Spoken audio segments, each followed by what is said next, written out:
on to part 3. Part 3 of Crisis on Infinite Earths. It begins with another universe getting taken out. We see Huntress from the Birds of Prey TV show from the early 2000s, aka Earth 203. She's running from rooftop to rooftop. She sees the antimatter wave coming. She calls out to Oracle on her comm link. She's like, Oracle, we you got to get out of the building. Blah blah. And Oracle's like, oh no, I got to send out all the information. And then antimatter wave comes through, takes out the city, takes out Huntress. Once again, reminding us, universes are getting taken out all the time. Boom, boom, boom. Yeah. So anyway, finally, Team Flash shows up. They show up on the Wave Rider: Cisco, Ralph, and Caitlin, a.k.a. Vibe. Well, formerly Vibe. Well, we'll get into it. Yeah. Elongated Man and Killer Frost. So they show up, and they're introducing anyone to the team. And Ray, a.k.a. the Atom, has been working on a Paragon detector to make it easier to find the remaining Paragons. Love the fucking joke that they make about that, though. Because there's the whole thing with Kate Kane. Yeah. Where she keeps giving him shit for it, and Ray's like, "Oh, I'm sorry, I'm just building something that nobody in the existence of time has ever built. Yeah. Like, I'm sorry, it's taking me a bit." Yeah. Or when they finally get it working and the Paragons aren't showing up on the screen quick enough, and Cisco's like, "It's buffering, so give me a minute," Yeah, there's a nice little amount of comedy and the personality with the characters that they're doing a great job with that in the Crisis as well. Yeah. But anyway, so we forgot to mention this before in the part 2 section of the discussion. Kingdom Come Superman is the Paragon of Truth. Yes. And Batwoman is the Paragon of Courage, which irritates me because once again I don't like the Batwoman show. It's fine. I'm not surprised, but I still don't like it. I was just like, when they kind of revealed that, I was just like, fine. Yeah. Fine, I'll take this bad actress as one of the most important things in this fucking awesome crossover that's happening. Yeah. Fine. Okay. Anyway, the detector starts working, and it reveals that the other remaining 3 Paragons. We have Martian Manhunter is the Paragon of Honor. Yeah. The Flash is the Paragon of Love. And the final Paragon, the Paragon of Humanity, is Ryan Choi, a new character, not new to the comics, new to the show, that no one's ever heard of. In the comics, Ryan Choi, correct me if I'm wrong, he's the second Atom. He takes up after Ray? I think so, yeah. There's... I think there's like a passing of the mantle. I don't know what happens to Ray Palmer in the comics, but I guess he's gone or something. Yeah, so he probably maybe just retired. Anyway, he got tenure at the fucking university that he teaches at. And he's just like, I can't fucking deal with grading papers and being a superhero as part of the Justice League. So he was like, you take over this Atom shit. All right. So Diggle finally shows up, and he's pissed that nobody told him Oliver was fucking dead. And then they're just like, also while you're mad, your wife kind of went crazy, and she's with the Anti-Monitor now. Well, they don't know she's with the Anti-Monitor. She's just like gone AWOL. No one knows where the fuck she is. But anyway, he's pissed, and he's also pissed like he wasn't there with Oliver at the end. He should have had Oliver's back. Yeah. So he's pissed at them. He's pissed at himself for not being there. Diggle's all kind of pissed. The place is drenched in his piss. That's how pissed he is. That's not one of your best ones. No, but it's not. It's not. I get the magnitude of it. Yes. Are you also enjoying the fact that his costume has a lot more green in it? I noticed that, because it was it was his first one that we got in season 4. Horrible, and then a couple seasons later they made it a little better. It had black with some red in it, but it's passing some green. There's been some light, some LED green popping up in there. I wonder what this means. He's Green Lantern. He's gonna be. Because everyone's like, because the thing, he's gonna be the John Stewart Green Lantern because his name is John, and people are like, well, but his last name's Diggle. But it turned out his stepfather's last name is Stewart. So I assume at some point we're gonna see Diggle in one of the other shows after Arrow ends, where his stepfather dies and he changes his last name to Stewart to honor him. And then he's going to get a ring. Because even Earth 90 Flash in Elseworlds thought he was... So he was like, you're not wearing your ring. Yeah. Mm-hmm. But anyway, so Diggle's like, okay, are you guys still going into Purgatory? I'm coming with. Right. So we're probably going to move around a little bit. He's got to save his boy. Yeah. Part of it, so we got a few things going on. Monitor gives Cisco back his vibe powers. Yes. Because he lost them.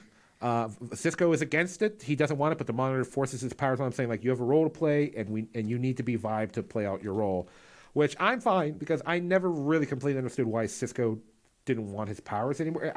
His thing was like wishy-washily explained. yeah, it's like I can't have a normal life. I'm like, well, I think he just wanted to prove that he was like he was still like effective to Team Flash without his which powers, was never in question. Right, like that's what I mean. He like, was so effective wishy-washy. before he got his powers, or before Yeah. he could control them anyway. But it's like that in the one season of Arrow where Felicity became paralyzed and she was questioning her ability to help the team out. It's like, you sit at a computer and hack shit. That's not. You It can has still have. nothing to do with your spinal cord. Yeah. But I think they were. Yeah, I don't know. It seemed like a very wishy-washy explanation. Yeah. But whatever. They Whatever. gave. Yeah, and they had a nice little episode with him, figuring out who Gypsy's killer was, and kind of besting a alternative version of himself. I thought that was a That was a really good good episode. Oh yeah, I've really enjoyed this season Yeah. of Flash so far. Yeah. I gotta say. But yeah, it was a weird. But I'm fine with him being Vibe again. Yeah. I'm good. I'm happy. If this ends with them taking his powers away again, I'm just like, okay, whatever. But if he keeps them, I'm more for that. Keep him, leave him. I feel like it's not going to affect the fucking continuity of the Flash show. Yeah. Whether he has or does not have his powers, because I feel like Cisco Ramon has proved himself to be like an effective, worthwhile member of Team Flash. Yeah. So.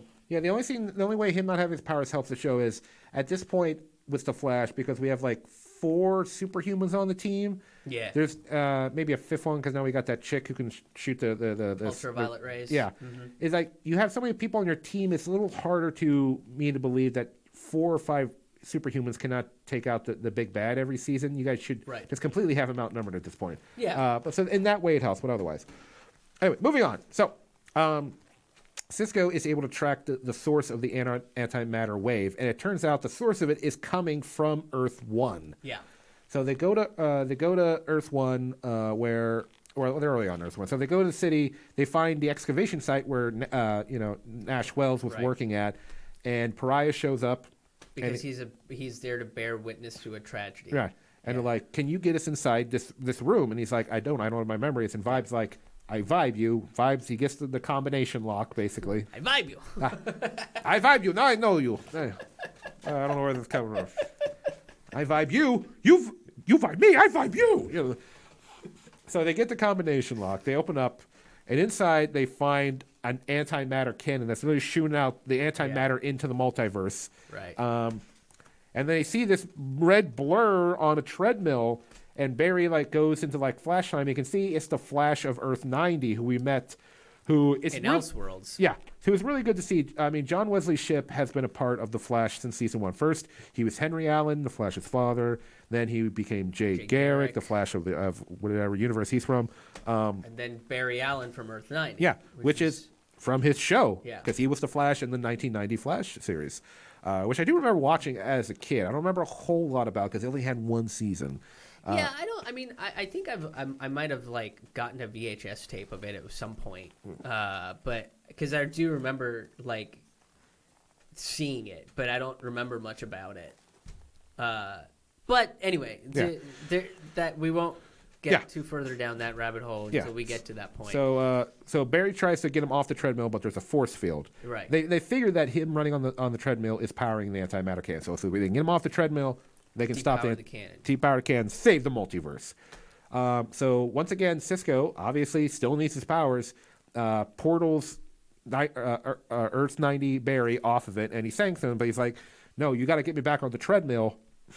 Because there's a failsafe built into the cannon where if I stop running, it'll explode and take out all the universes at once instead of one at a time, which I don't know why the anti-monitor is doing it one at a time. It just seems to be if you can do it all at once.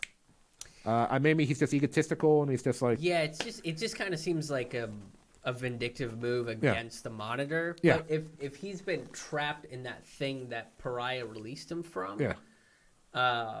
Because it seems like when Pariah released him, that's when the waves really started going out. Yeah. But maybe that's more of the discovery that's coming with the last 2 parts. But yeah, it did seem like That's weird. Seems like a real vindictive shit move. But also, you're a person destroying all of the universes, so I guess that is to be expected. Yeah. He's like, I've been stuck in there for like fucking 80 millennias. I'm gonna enjoy this. I'm gonna sit back with a nice iced tea and just watch the destruction of everything. So anyway, they look to Pariah. Pariah, what do we? And Pariah's gone. Where did he go? And then he brings in, for his first introduction into like the Arrowverse, Black Lightning. Hell yeah. He pulls Black Lightning off of his universe literally right as it was getting destroyed. Yeah. So they're like, we need your help. P.S. Everyone you knew and love is dead. Process that later. Yeah. Him and Flash shoot lightning at each other. They blow each other back. But they have to like tell him like, hey, man, we're sorry, but everything is about to die, and we need your help. And he absorbs the energy from the antimatter can so it can't explode long enough for them to come up with a different idea. And it's cool to see Black Lightning part of this because when the show first started, it was confirmed by the people behind the scenes, producers and whatnot, Black Lightning is not part of the Arrowverse. Reason for this is Black Lightning wasn't originally supposed to be on the CW, from what I understand.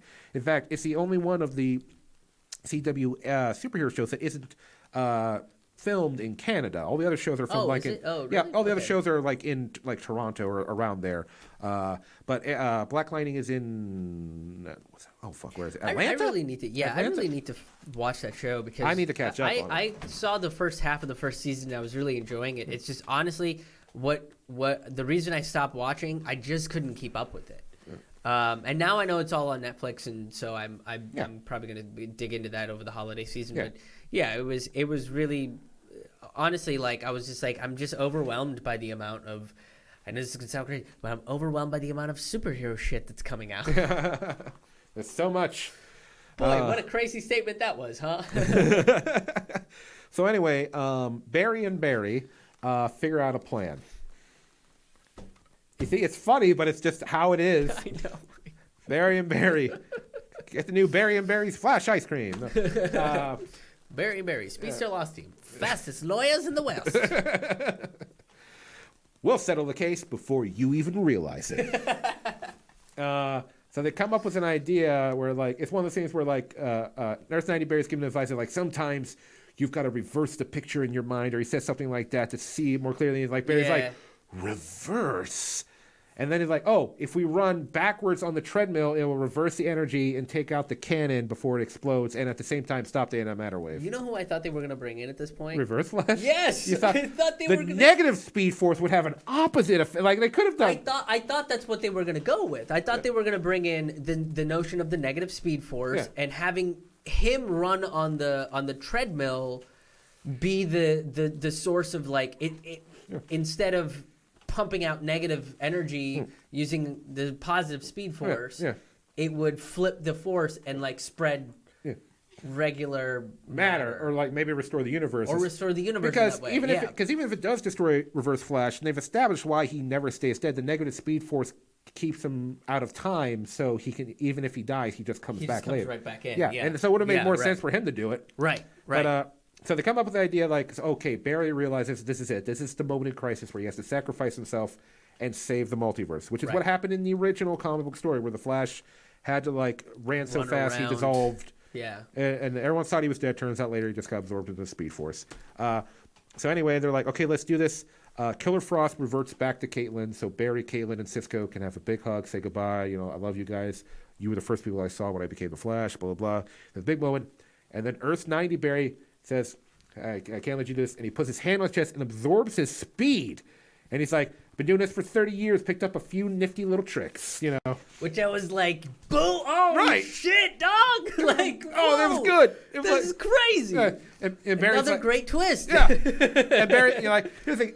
I found that part a bit predictable. Once they introduced, I knew like they were just going to be like he said, the Flash has to sacrifice himself. He didn't say which Flash. I knew the second I saw him in Elseworlds, I knew that's what they were going to do. However, I thought he was already gone, though. I thought he was like. Well, they didn't really say what the Monitor did with him in Elseworlds. He just like, boom, he was out of there. Blinked him out, yeah. So you know, he became fodder for the Anti-Monitor to go grab whatever the fuck he wanted. Yeah.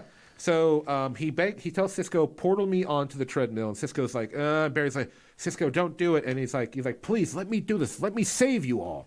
And Cisco's, portals him onto opens the portal, and he's like, thanks. He looks back at Barry one last time and says, keep riding the lightning, son. I know you'll make us proud. And I was like, oh, that's a nice line. That's Yeah, John Wesley Shipp selling it, baby. Selling it.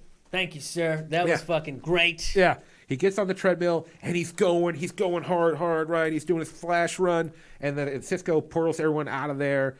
And you have this little moment where it starts to slow down, and then you hear it's like, I have faith in you, Tina. And they do a flashback from a clip from his Flash show.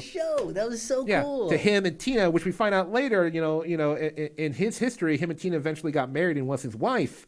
And apparently she passed away at some point. And he does it, and then boom, then light and dissolve, and he's like screaming like, ah! And you have a sweet little moment where you saw his Flash symbol is like the cross is like on the ground now. It's like this nice little moment. As predictable as it was for me, that turned out to be the Earth 90 Flash to take Barry's place. It was a touching moment. It was a good moment, man. Yeah, I feel like that they've kind of put these little nuggets all around, and I really that part I was like, cool.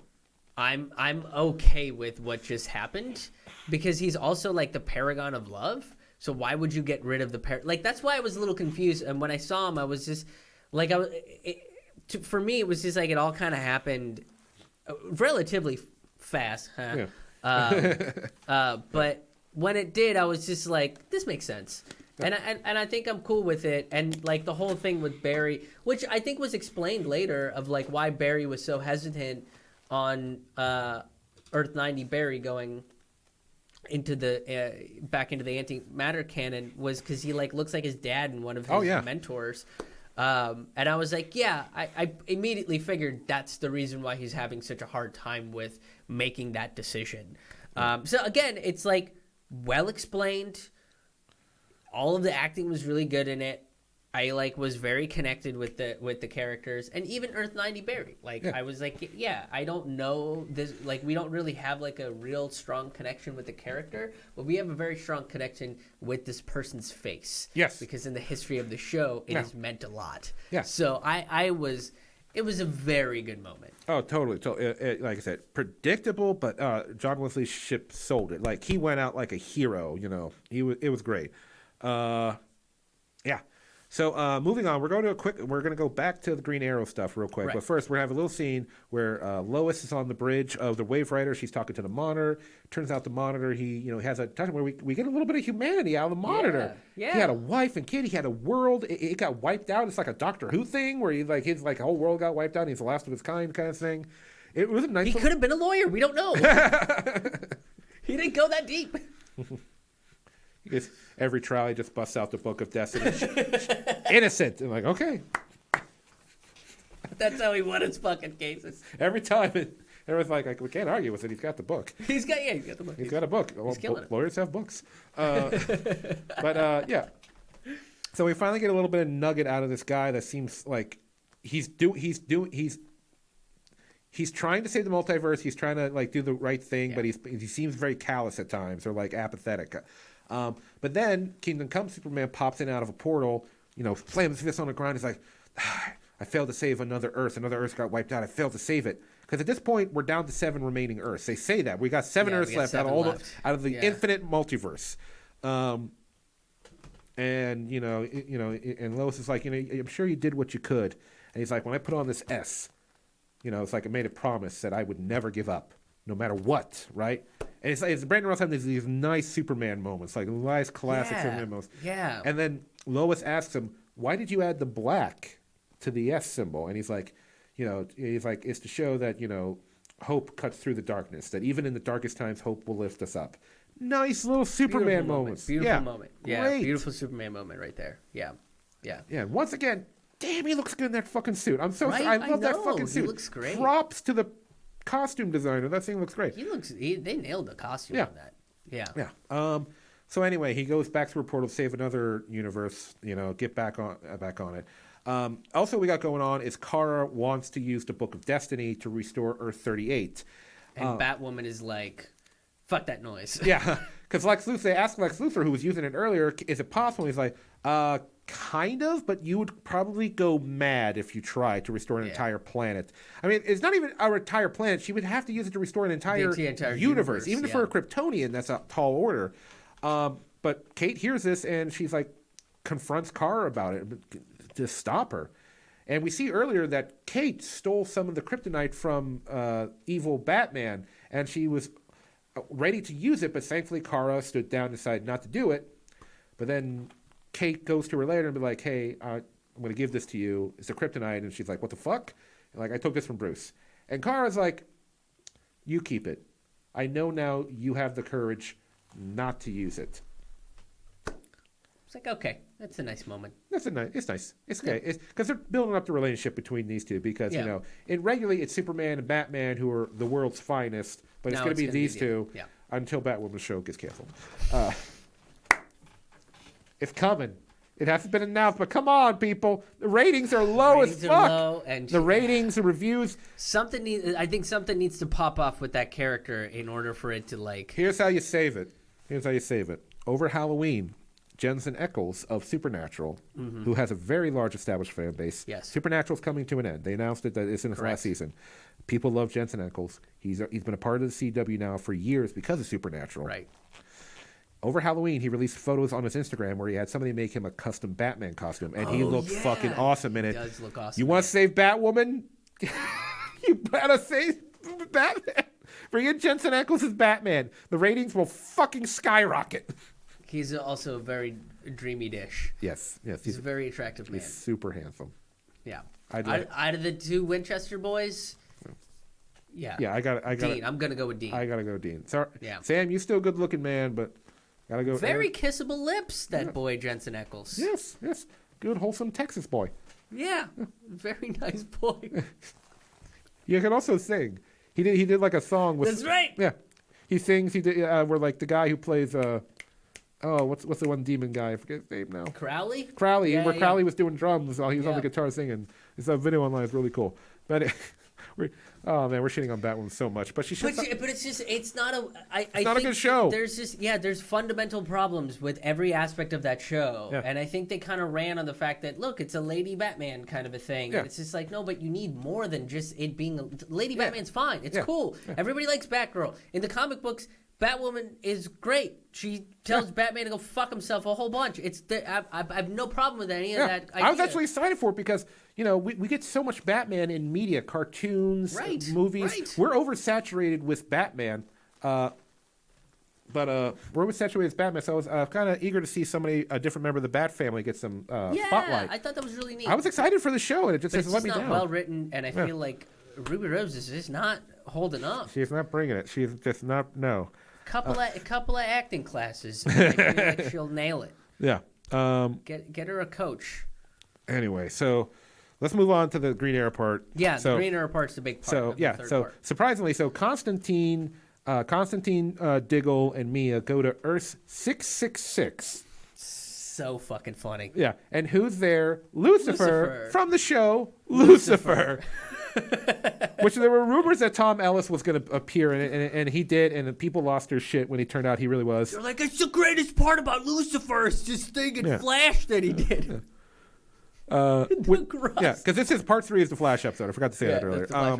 So, no, this brings up a quick question before we go on with the scene. Does that mean every universe has its own devil? Because in Legends of Tomorrow, Constantine, in the previous season of Legends of Tomorrow, Constantine does go to hell, and he bumps into Lucifer amongst some of the other devils of hell. Oh, maybe. So, and it wasn't the same actor. It was like an old man who was in hell. This Lucifer is up on Earth. So does that mean every universe has its own Lucifer Morningstar?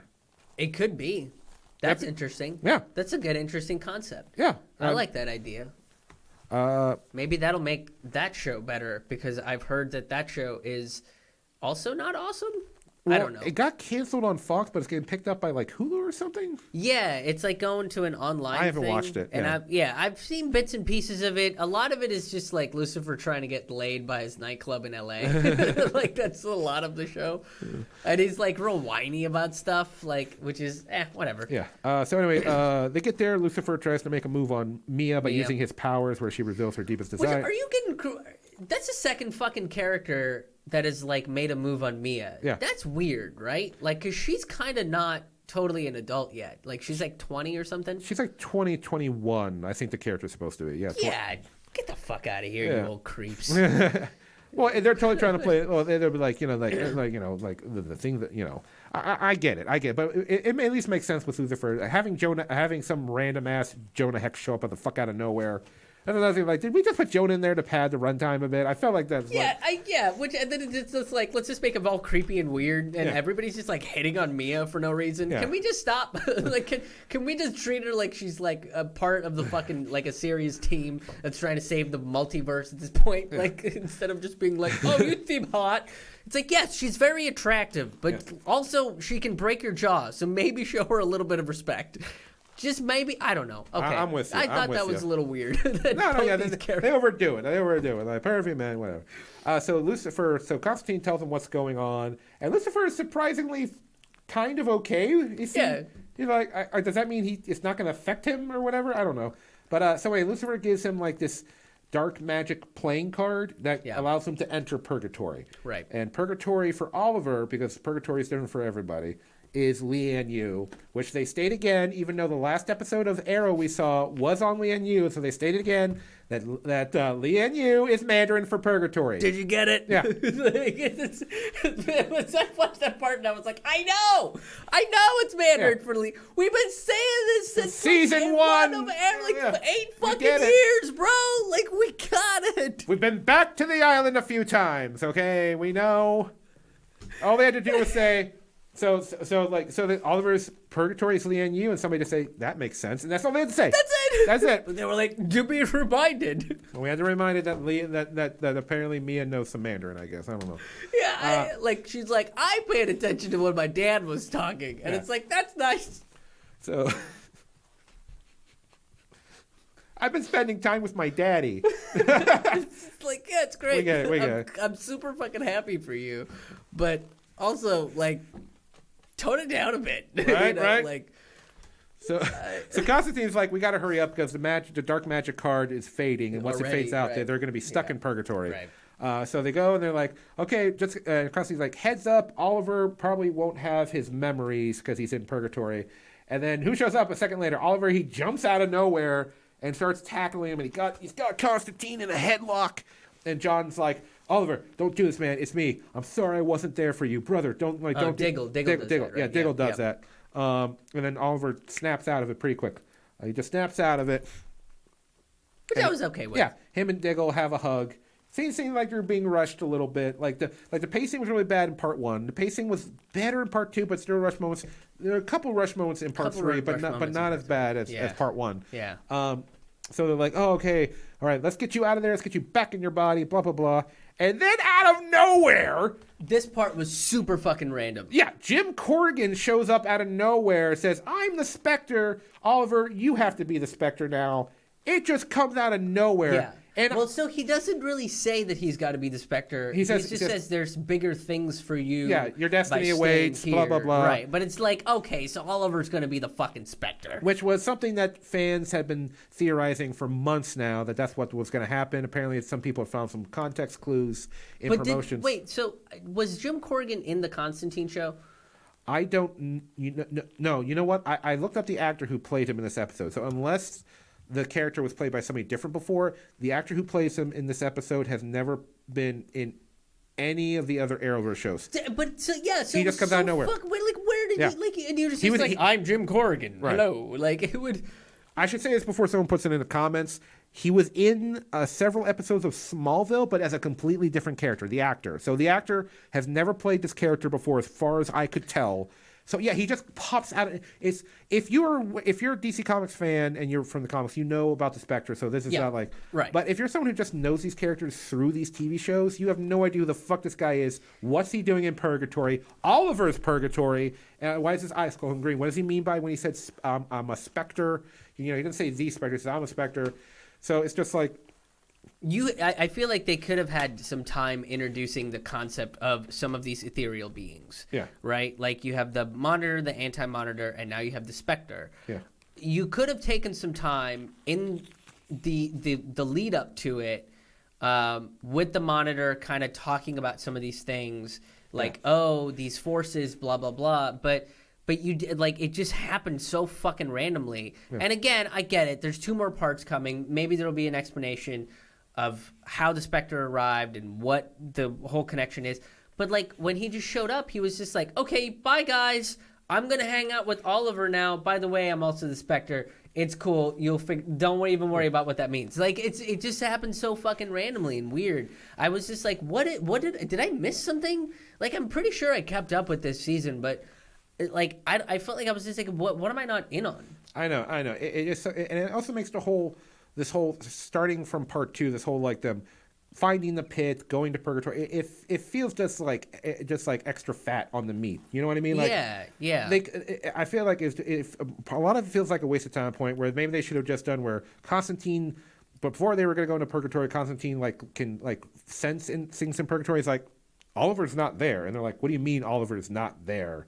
Or something like something different. I feel like they could have introduced the concept of the Spectre Yeah. a little bit better. Or what they could have done is they could have shortened this whole fucking Lazarus pit thing, because that doesn't really need to be a great big thing. Yeah. Because we've seen a bunch of that stuff. And then spent more time dealing with the purgatory aspect of it and really like flushing out some stuff about the Spectre.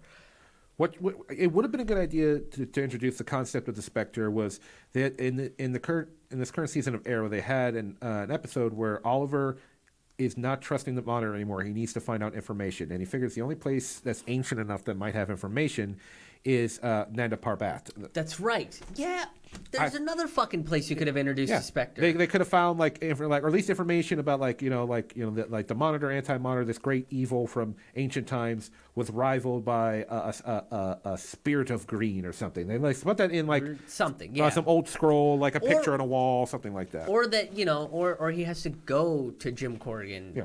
To figure something out.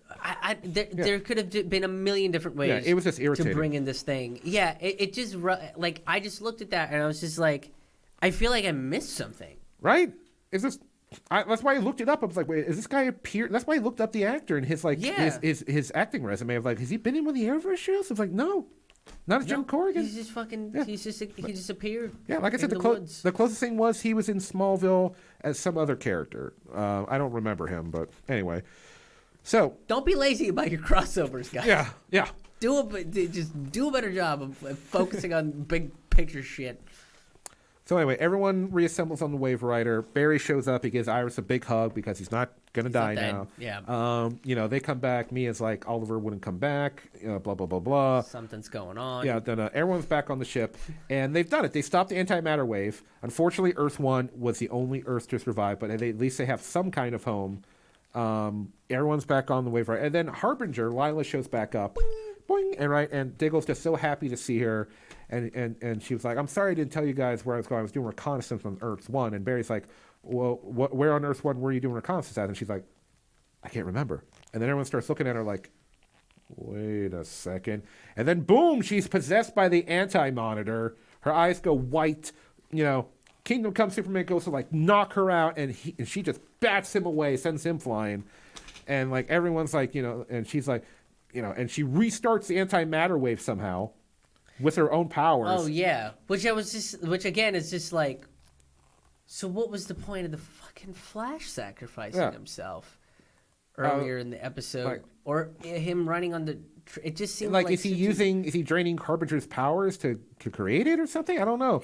It was very strange. That part was very strange. Yeah, that part was very strange. So she does this thing where she grips her hand. It's like gravity increased on the Wave Rider because everyone's going down to the ground except for Monitor and Pariah. So she restarts the antimatter wave. It's going to wipe them all out. And Pariah teleports the Paragons off the ship. And everyone else is ready to fight the Monitor, but then the antimatter wave comes through. And before that, her anti-Monitor in Harbinger's body fights the Monitor, and they have a beam battle like Dragon Ball Z style. Yeah, I know that's from the comics, but I thought Dragon Ball Z, especially the way the way that they were holding. Yeah, they were they were like this. But I think in the comics they were more like that, classic beam flat-handed. But then which would make a little bit more sense if you were you know. Looks more like maybe like the Emperor from yeah. Fuck your lightsaber. Yeah. Light your ass up. But anyway, so she kills Monitor, apparently absorbing his power. Is that how she got the wave going again? Because she absorbed the remainder of his power? Because he was getting weaker with every universe. He was getting weaker with every universe, but yeah. Yeah, there was a transfer of energy. And then I think there was a transfer of energy that happened. Yeah. If you remember, let us know in the comments. Yeah. Embarrass me with your knowledge. But anyway, so everyone gets taken out, like Mia, Superman, Elongated Man, everyone on the ship. They all get wiped out, and now there are no universes left. They're all fucking gone. Even Harbinger gets killed because like Antimatter doesn't need her body anymore. But then the Paragons wake up. So the only heroes we got left are Sarah, Barry, Supergirl, Batwoman, Kingdom Come Superman, Ryan Choi, and Martian Manhunter. Yeah. Who Martian Manhunter surprisingly has not had much of a presence in this. Yeah, no big moments so far, except getting everybody on the ships in part one. Yeah, but really beyond that, we haven't seen a lot of them. Yeah, we haven't even seen him turn into his Martian form because he's been in his human form the whole time. Right. Which I'm hoping that they're a bigger couple moments with him. Right. Because he's a great character, I think. Oh, yeah, no, I like him. He's one of the reasons why I wish I liked Supergirl more, because I like Martian Manhunter. He's a really cool character. Yeah. The only thing that Phil Lamar joining the cast in the his brother? Was great. Yeah, that was good. Yeah. The only thing that I was like, I didn't like what they did with Martian Manhunter was season 2 or 3, where they brought in Miss Martian. Yeah. Who in the comics is his like non-biological niece, but still a niece. But in Supergirl, they made her his love interest, and I was for a little bit. Yeah, it was kind of weird when that shit happened. Yeah, I'm like, no. Yeah, don't do that. That's again fucking creepy. Yeah, well, that was season 2. Everybody was getting a fucking love interest in season 2. That's true. Everybody. That was when they brought in Mon-El, and and then it was just like, oh, maybe Kara's gonna wind up with Jimmy, and well, maybe it's Mon-El. Yeah. Oh, maybe it's this other person. Like. So anyway, So they get sent to the Vanishing Point, which was the established in Legends of Tomorrow season 1. Yeah, which I was like, nice tie-in. Yeah, because it's outside of space and time, so it wouldn't have gotten hit by the antimatter wave. Yeah. So it's cool, and we see everyone going, and then we see Kingdom Come Superman. It's like, we've got to do something, and then I'm not kidding. Everybody, if you're watching this. When this happened, I'm serious. I was in my bedroom. I was watching this happening on my computer because I was working the night the episode came out. And you see Kingdom Come, it's like, something's wrong. And you see these red lights come out of it. I was like, no. I was like, seriously, I'm in my bedroom. Like, I did the same thing, dude. No. What are you doing? No. I'm not even exaggerating. This is how I was reacting. I was like, no. Because I thought some of the antimatter got into him and he was fucking dying. I was like, no. Right. So he's like going down, and Kara catching Kevin's arms. He's like, and they did that moment with where Supergirl sacrifices herself in the comic books, and Superman's holding her. Yeah. They did that moment right there. Yeah. But he's not dying. Well, he's dying. But what happens is Lex Luthor appears in his place out of this red light, and he's like, what did you do, Lex? And he's like, oh, well, I looked in the Book of Destiny and I saw this was going to happen. So I literally Sharpied my name over Superman's name. That was also, what the fuck? So now Lex Luthor is the paragon of truth, and then the episode ends. I guess he's the paragon of truth. Okay. Maybe. We need to talk about this. Nobody fucking really knows. Because here's the thing. I did my no-no-no-no-nos, and then when it was revealed what it was Lex and what he did, I was like, oh, fuck you. Here's the thing. I want to restate again. I love John Cryer's Lex Luthor. I do too. I love him. But they made a big deal about Brandon Routh returning in this thing as Kingdom Come Superman. Because remember, he's not just some Superman. He's a continuation of the Christopher Reeve Superman. And he's in with the Kingdom Come suit. He looks great. And they made a big deal about him. They did multiple promotional photos of him in the suit. That's how you're going to take him out? Yeah. I'm like, so is he gone now for the rest of... That's not even a fucking sacrifice. Yeah. It's not even a big sacrifice moment. It's just a bullshit fucking technicality that you took him out on. Yeah. I was so fucking mad about that. Dude, I was like fucking livid. I was so pissed, and I was like, I was yelling in my bedroom so much that one of my roommates sent me a text saying, I can hear you cussing from downstairs, or cursing from downstairs. I was like, that's how loud I was being. Yeah. Oh, I watched it twice because I was like, what the fuck just happened? Yeah. What did I just witness? And I was like, no, like, wait a minute. You made like he's the paragon of truth. You made a big fucking deal about this character coming back, and then this is how you take him out. Yeah. If he's not in the last two parts, like, because it's like, where did he go? Like, where did he go? Yeah, I guess he's technically he died in Lex's place because Lex would have gotten hit by the antimatter wave. Right, that's kind of what I figured. But like at this point, it's just like, what the like? That's it. That's Brandon Routh's role. Plus, that's no fucking way. So you can just manipulate the Book of Destiny, this cosmic god relic, just by sharping your name on a page. That was the other super fucking weird part about it. Like it's like everybody else had these little symbols and stuff. Yeah, he just And it wrote was his like- name over the apparently the Paragon Truth symbol. That's it. You think like if That's it. if Lex Luthor were going to do something, it's like, oh, I stole a device from Mr. Palmer's poultry lab that manipulated the energy in the book, like something like that, something sci-fi techish. But no, he just got a fat Sharpie, and he was like, Lex Luthor, you know, Like a fucking 6-year-old just, Lex, it's my name. Like, what the fuck is this? so What did you do? so Kingdom Come Superman is out of it. Lex is in his place for a dumb reason, and Lex beats Superman. He beats Superman when Superman was needed the most. It's like, are you fucking kidding me? I'm still fucking pissed. Yeah. This is not a sacrifice. This is not if this is what is supposed to be representative of a sacrifice, no.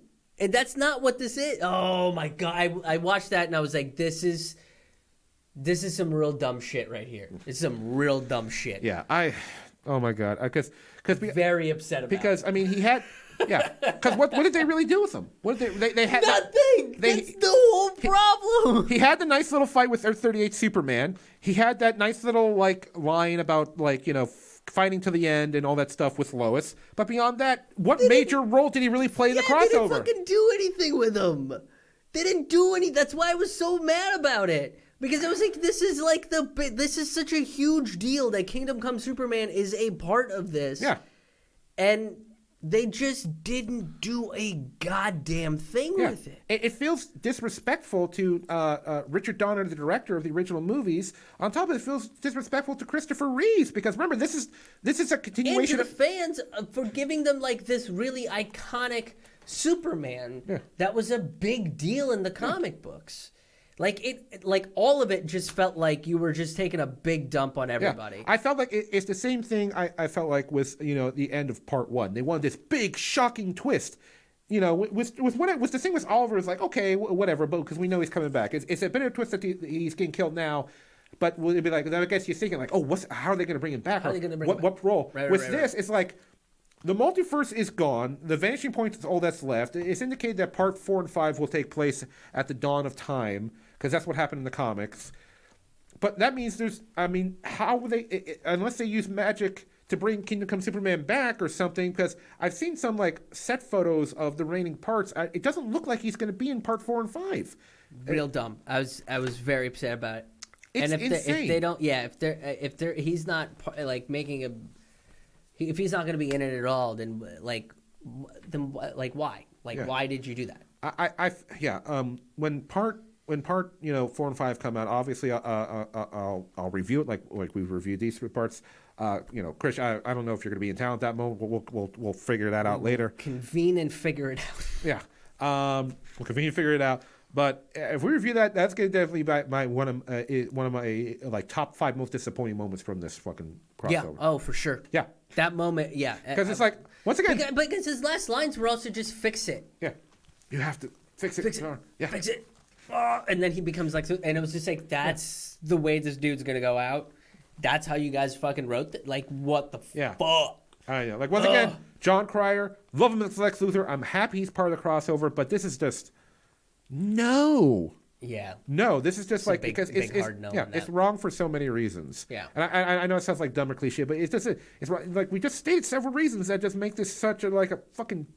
Oh my god! They had two big kind of weird fucking moments at the very end of part 3 that I was just like, come on, guys, you guys, like we were doing so well with these, and I like you said, I think they were trying to rush through a bunch of shit, Yeah. and and they didn't hit their marks. They didn't hit their, and I'm a little disappointed at the way part 3 ended. I think we kind of talked about it a little bit off mic, but. Yeah.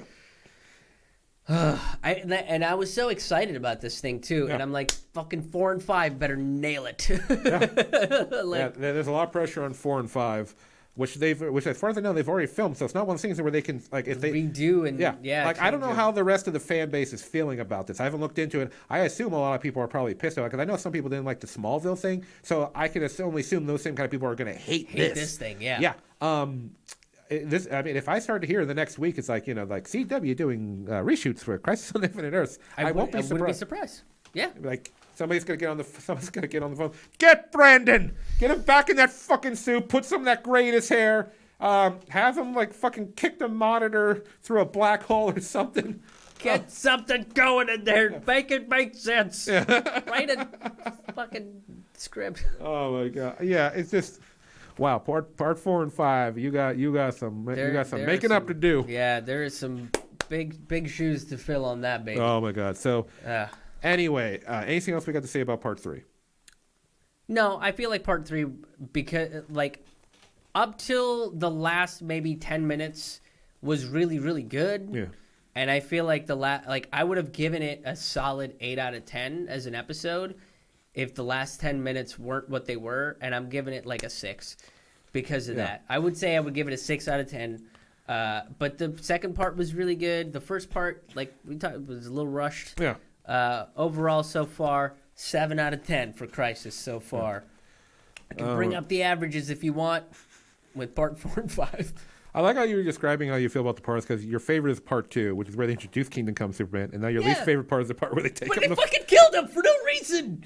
They didn't have a reason for it. Because I can only imagine, like Brandon Routh, because he did that reveal at was like Comic-Con, or he's like, I'm gonna have like a bit where he's like he tells me, well, I got something to do during Crisis, and he unbuttons his shirt, and underneath is a Kingdom Come Superman T-shirt. Right.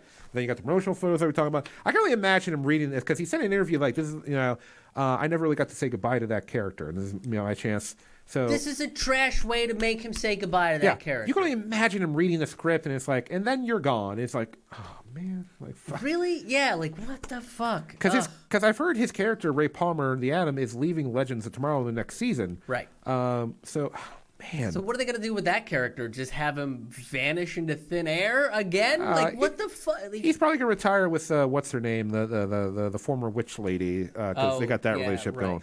But anyway, okay. So part 3, Part 3 ended on such a kick to the nuts. It pisses me off. Part 2 was a lot of fun. I didn't have a lot of problem with the whole Batman thing. I thought it was interesting. Thought it was things. great. Yeah, good twist. So the Crisis on Infinite Earths has definitely had its ups and downs. I think the biggest down is what we just talked about. So I don't know if I would. If I had to rate it out of 10 like you just did, I think I'd probably get a 6 too, maybe a 6.5. Because every time it's like, and then something happens, it's like, oh man, it's like, come on. And maybe that's because we got multiple shows and we got multiple writers who are trying to like do their own thing. I don't know. There were always three arcs to each of the episodes, which I thought was fine, and it wasn't trying to, But I feel like the part 2 did a really good job of managing all 3 parts. All 3 of the arcs that were being presented, where I feel like parts 1 and 3 were trying to rush through a bunch of shit to like move the plot forward without really building, like, I don't know. I feel like they could have built some of these big moments a little bit better. Totally. And they just didn't. Yeah, and that was a disappointment. Yeah. Well, now I can put away my paragraphs and paragraphs of notes. True, yeah. All right. So anyway, ladies and gentlemen, that is our review of Crisis on Infinite Earths. Parts 1 through 3, parts 4 and 5 will be coming out in January, and Tele Vincent will be covering that. Hey everybody, hope you enjoyed that clip. If you want to see a full episode, I live stream over on Facebook. And of course, don't forget to click subscribe and check out some more videos.